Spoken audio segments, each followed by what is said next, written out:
Jesus, aming hiling, kasalatay liwanagin, kami ngayoy pag-alabin.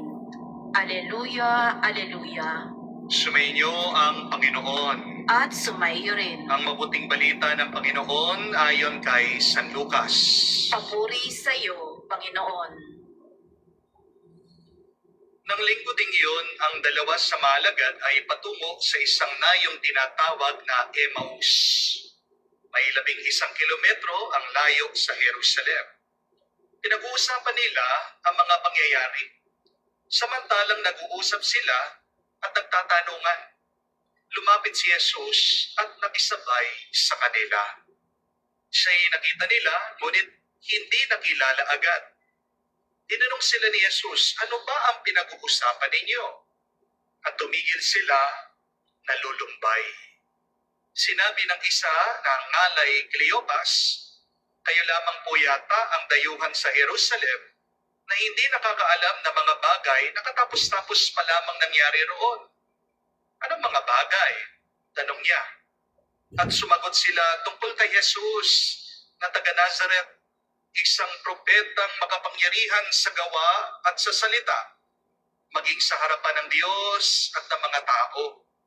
Isinakdal siya ng aming mga pinunong saserdote at ng mga pinuno upang mahatulang mamatay. At siya ay pinapo sa krus. Siya pa naman ang inaasahan naming magpapalaya sa Israel. Hindi lamang yan, 3 araw na ngayon mula nang mangyari ito. Nabigla kami at binalita ng ilan sa mga babaeng kasamahan namin. Maagang maaga raw silang nagpunta sa libingan at di nila natagpuan ang kanyang bangkay. Nagbalik sila at sabi, nakakita raw sila ng isang pangitain. Mga anghel nagsasabing buhay si Jesus. Pumunta rin sa libingan ng ilan sa mga kasamahan namin at gayon nga ang natagpuan nila. Ngunit hindi nila nakita si Jesus. Sinabi sa kanila ni Jesus, kay hahangal ninyo, ano't hindi nyo mapaniwalaan ng lahat ng sinabi ng mga propeta? Hindi ba ang Mesiya ay kailangan magbata ng lahat ng mga ito bago niya kamtan ang kanyang marangal na katayuan? At pinaliwanag sa kanila ni Jesus ang lahat na nasasaad sa kasulatan tungkol sa kanyang sarili. Simula sa mga aklat ni Moises hanggang sa sinulat ng mga propeta.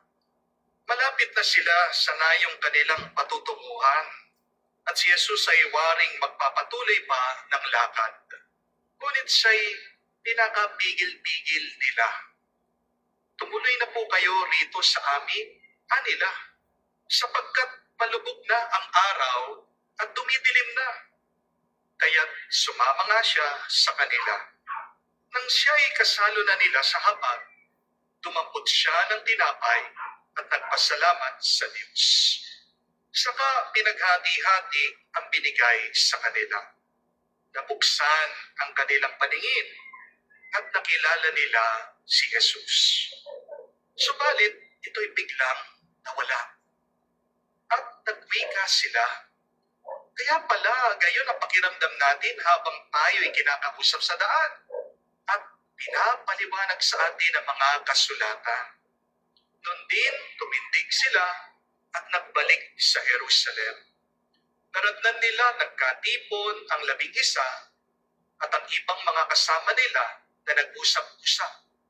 Muli ngang nabuhay ang Panginoon. Nagpakita siya kay Simon. At sinalaysay naman ng dalawa ang nangyari sa daan. Kung paano nila siya nakilala nang paghati-hatian niya ang tinapay. Mga kapatid, ang mabuting balita ng ating Panginoon. Pinupuri ka namin, Panginoong Heso Kristo. Welcome po sa Word of God Daily Gospel.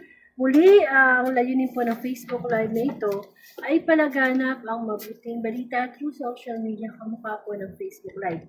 At salamat sa Panginoon, ngayon po ay April 19, 2026 at Sunday Gospel po ang ating pagninilayan. Ang pagbasa po ay nagmula kay San Juan. Ito po yung tungkol sa paglalakad ng dalawang alagad tungo sa Emmaus. So, kung bibigyan po natin ng summary, yung binasa, no, medyo mahaba ang gospel ngayon, ay masasabi po natin na nagpakita ang Panginoong Jesus dito sa kanyang dalawang alagad. So, pero hindi siya nakilala, no? Kasi nung nagpakita ang Panginoong Jesus sa kanila, ay wala na siya sa state ng katawang tao, no? Na glorified na yung body niya, hindi na siya yung talagang ordinaryong tao na, no? So, kumbaga makikita po natin sa nabasa nating mabuting balita na bakit gano'n, no? Kahit sa alagad niya, ilang beses siyang nagpakita pero ilang beses na siyang hindi agad nakilala. Kailangan pa niyang gumawa ng mga bagay na dati niyang ginagawa upang siya'y ma-recognize ng mga ito. Ngayon po, ito kasi mga alagad na ito talagang, nalulungkot sila. Halo-halo na siguro yung emotion nila, no? Nalulungkot, nag-iisip, disappointed, kasi alam nila na ang Panginoong Jesus ang kanilang inasahan na magliligtas sa kanila. Pagkatapos ng mga panahon na nakasama nila ang Panginoong Jesus, gumawa ng himala, tinuruan sila o binigyan sila ng kapangyarihan makapagpagaling din, mangaral ng salita ng Diyos. Tapos darating ang pagkakataon na hindi naman iniligtas mismo ng Panginoong Jesus ang kanyang sarili sa krus ng Kalbaryo. So, ang nasa isip nila nung mamatay na ang Panginoong Jesus sa krus, yun na, tapos na, hanggang doon na lang. Hindi nila binigyan ng focus yung muling pagkabuhay ng Panginoong Jesucristo. Kaya nung nabuhay ang Panginoong Jesus, hindi talaga nila maunawaan, no? Nandiyan may alagad na nagsabing nawawala yung bangkay niya. Di ba kung ano-ano yung mga iniisip nila? Samantalang sana, nailagay sa kanilang isipan na kung namatay man ang Panginoong Jesus sa krus, ay muli itong mabubuhay. Kaya talagang masasabi natin na minsan, no, tayong mga tao, kahit nakakilala na tayo sa Diyos, nagkakaroon pa rin tayo ng mga pagdududa, kawalang tiwala, disappointment. No? So, sa buhay po natin, kung ating pagninlayan, ang mabuting balitang ito, dumadating tayo sa buhay natin, maaring nangyari na sa atin, o mangyayari pa lang sa atin, yung mga bagay na inaasahan natin. Kung baka meron tayong plano sa buhay. Halimbawa, isa kang magulang, ang gusto mo makapagtapos ng pag-aaral yung anak mo, binibigay mo lahat. Nagtrabaho ka pa sa ibang bansa para ibigay sa kanya yung the best education, kanya pangangailangan. Kasi ang plano sa kanya, halimbawa, makatapos siya ng pagiging doktor, pagiging civil engineer, no? So, para magkaroon siya ng bright future. So, ganun, di ba? Nagkakaroon tayo ng advanced thinking ng mga ating mga pangarap sa ating mga anak.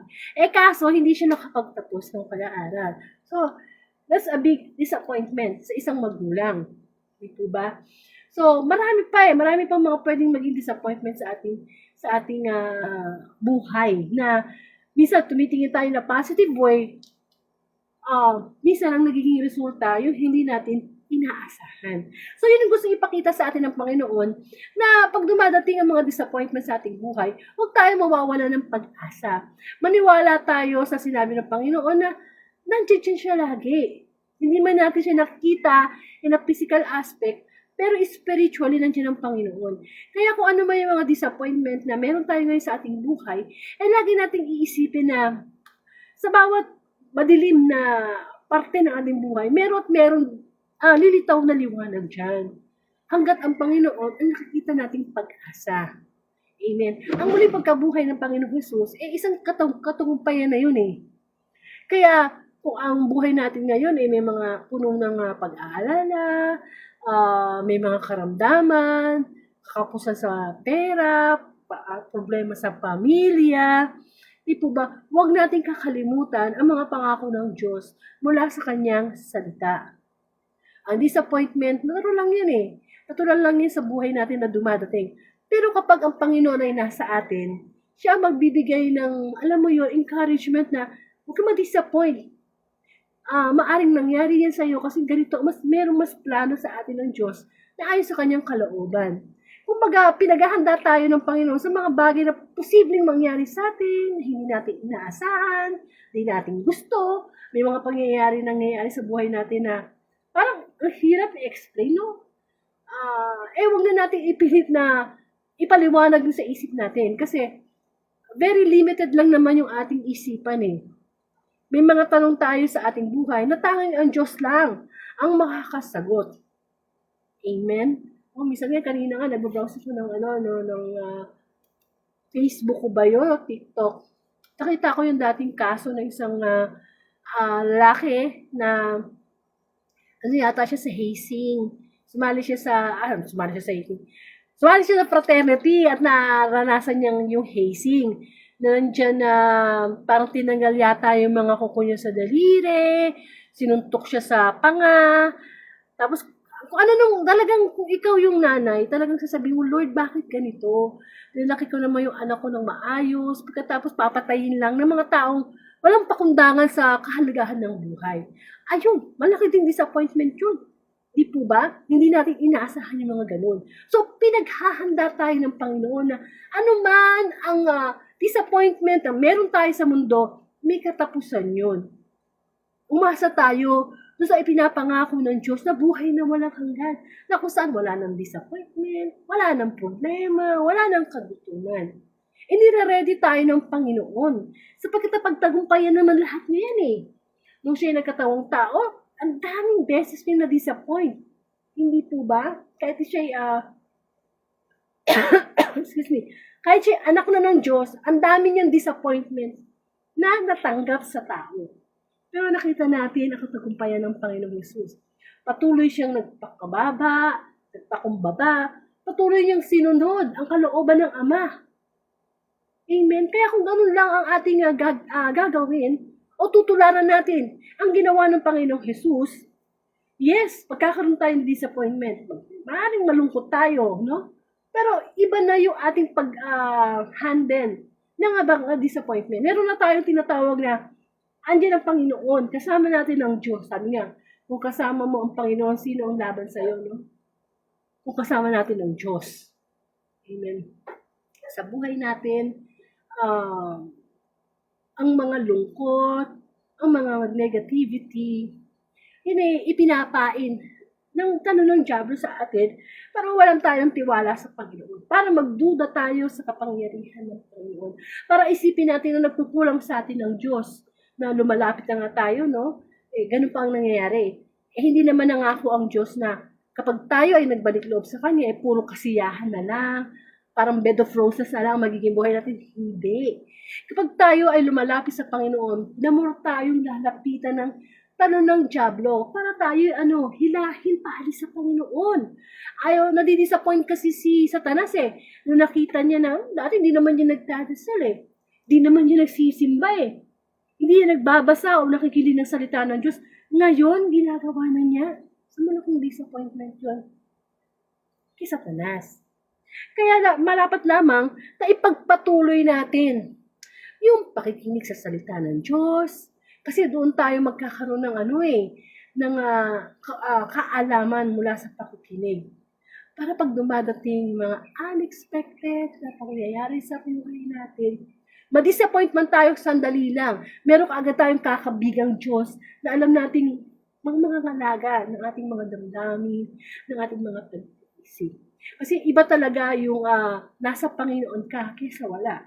Kasi pag dumadating yung mga disappointment, anong pinupuntahan ng tao? Minsan, di ba, alak, sugal, di po ba, na mga panandalian lang namang sagot sa disappointment na nangyayari sa ating tao. Amen?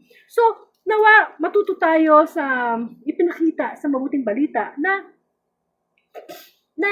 eto inihain na ng Panginoon yung mga nangyari na bagamat ang mga alagad, nakasama nila ang Panginoong Hesus nakasama nilang kumain, nakasama nilang mangaral ng salita ng Diyos, magpagaling, pero nagkaroon pa rin sila ng disappointment, no? Hindi pa rin nila kinapitan ng husto lahat ang sinabi ng Panginoon na muli siyang mabuhay. So, sa panahon natin ngayon, nakahain ng lahat. Kumbaga sabi nga, kung may examination, nandun na yung sagot. Nasaan ang sagot? Nasa Biblia, nasa salita ng Diyos. Kaya nawa, kung saan ka man nadidisappoint ngayon, sa tao, sa pangyayari, sa bagay, lagi nating isipin na may pag-asang ibibigay sa atin ng Panginoon na hindi maibibigay ng mundo. Amen? Magkaroon po tayo ng closing prayer. Panginoong Jesus, maraming pong salamat sa pagbibigay mo po sa amin ng pagpapaalala na kung ano man ang disappointment na meron kami ngayon sa tao, sa pamilya, sa business, sa trabaho. Turuan mo po kami na lagi namin maalala ang iyong kabutihan. Ikaw, O Diyos, ang nagbibigay ko sa amin ng katatagan. Nawa, lagi namin makita ang iyong kapangyarihan sa mga pagsubok na pinagdadaanan namin, Panginoon, ngayon. Panalangin ko, Panginoon, ng mga taong may karamdaman na patuloy pa rin isuko sa iyo ang kanilang mga duda, disappointment, at dagdagan mo ang pananampalataya at pagtitiwala sa iyo. Tayo po'y manalangin ng manalangin.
Maraming salamat sa banal na mensahe ng Panginoon. Lagi natin tatandaan na sa bawat disappointment na dumadating sa ating buhay, lagi tayong lumapit sa Panginoon siya, sapagkat siya ang magbibigay sa atin ng kagalakan at pag-asa. Muli, kung ipagkakaloon ni Lord ang April 20, 2026, Monday Gospel, muli po tayo magkasama-sama sa pagninilay ng mabuting balita. To God be the glory.